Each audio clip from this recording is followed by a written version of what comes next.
Today's Focus Report puts one of the world's most common anti-malaria drugs under the microscope. Lariam has been prescribed to travellers for years, and many have taken it without any problem.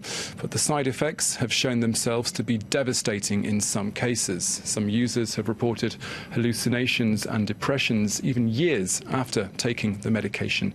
Victims' associations are now campaigning hard to make the dangers linked to Lariam more widely known. Clement, Bonnerot and Zohra Miloud report. December 1992, Grégoire was just 12 years old. His parents took him on a trip to Kenya.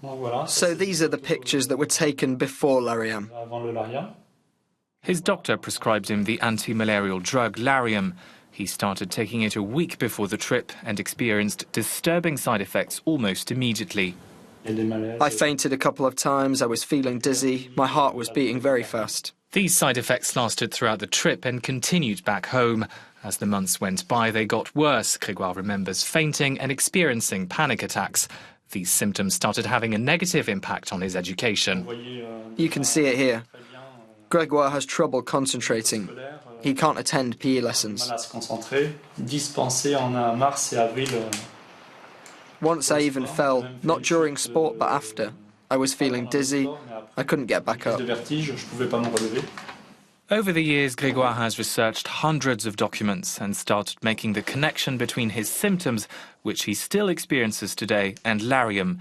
He went to see a psychiatrist dozens of times and consulted many specialists. Every time he was told he has a psychological disorder, but for him there's no doubt as to what triggered his symptoms. Doing all this research, you just end up saying to yourself, that's it. There's no other explanation. It's proven. Grégoire now wants Lariam to be recognised as the cause of his symptoms. Today he's visiting his former doctor. He hopes to find some of his old prescriptions, which he badly needs to back up his claims.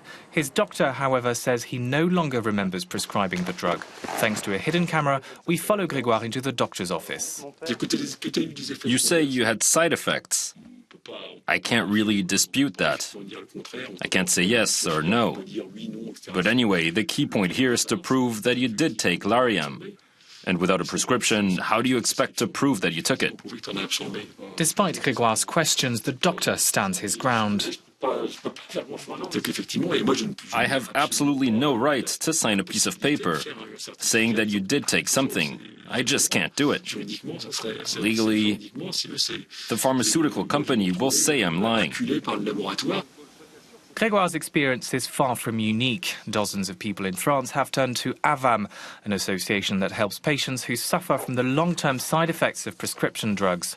Its president has been collecting testimonies from across the country and says he hopes to launch a class-action lawsuit against Roche, which manufactures Lariam, next year. The biggest difficulty is to find, after many years, traces of a prescription. And then there is also a time limit, which means that after a certain period of time, you can no longer start legal proceedings. All over the world, people who claim to be victims of Lariam have a hard time making their voices heard. In the United States and the United Kingdom, the drug has long been prescribed to soldiers sent to areas where malaria is prevalent. It's been linked to dozens of cases of depression, suicide and violent behaviour. In Europe, Belgian singer Stromae had to cancel his Africa tour after taking the drug. 2 years on, he says he's no longer the same person. I have few regrets in my life, but if I could go back in time and avoid taking Lariam, I would do it without the slightest hesitation. In France and in Europe, authorities say they take reports of adverse reactions very seriously. Regulation was strengthened in 2013. It's now established that Lariam may cause prolonged neuropsychiatric reactions, which may persist for a long time after patients stop taking the drug. Swiss pharmaceutical firm Roche, meanwhile, says it's taken all the necessary steps to minimize risks in recent years.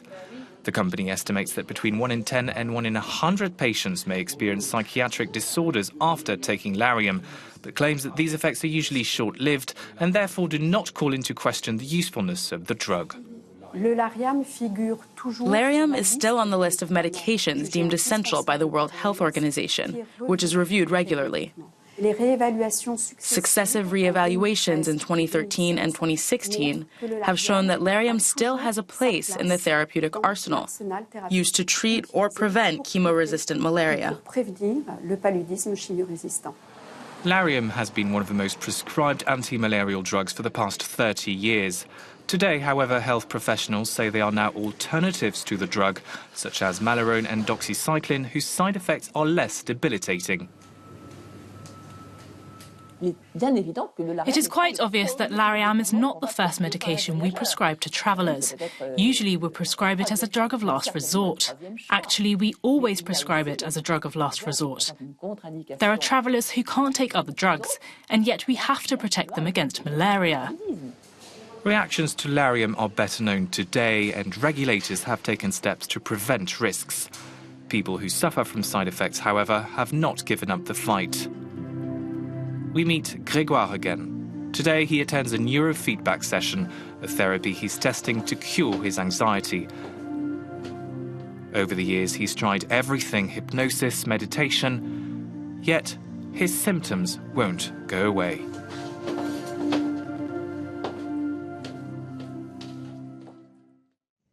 Well, for more on this story, I'm joined now on set by Yazdan Pana, the head of the Infectious Disease Department at Paris's Bichat Claude Bernard Hospital. Thank you very much for coming in to talk to us here on France 24. First of all, as we saw in that report, this is a drug that's been prescribed in France and internationally for decades now. Just how bad can the side effects be, and are doctors doing enough to warn their patients of these side effects? Yeah, good afternoon. First of all, as you saw in the film that we just saw, there are psychiatric adverse events that are related to Lariam. Anxiety, nightmare, depression, seizures. These are not quite rare, but really serious adverse events are very rare. 1 over 10,000, which is not frequent. And one of the reasons we are seeing them now more than a few years ago, because we have had many people on this, and when you have many people on this and you have large denominator, then you can see more cases of this. How we can, the second part of your question, how can warn patients, inform patients? Because first of all, probably we should use this drug as the last drug for malaria prophylaxis. We have other choices. We have Malarone, we have cyclines, doxycycline for malaria. When we cannot use these drugs, we should probably use Lariam. But when we use Lariam, we probably should inform patients about what are the side effects. Now, I don't necessarily want to sing its praises, but Lariam has been used, as I was saying, for many years, and with a pretty much, apart from the side effects that we've learned recently, it's had a pretty good success rate. Yeah, it is a very efficacious drug. There is no question about the efficacy, and having a malaria is always worse than having these side effects. So it has been a useful drug.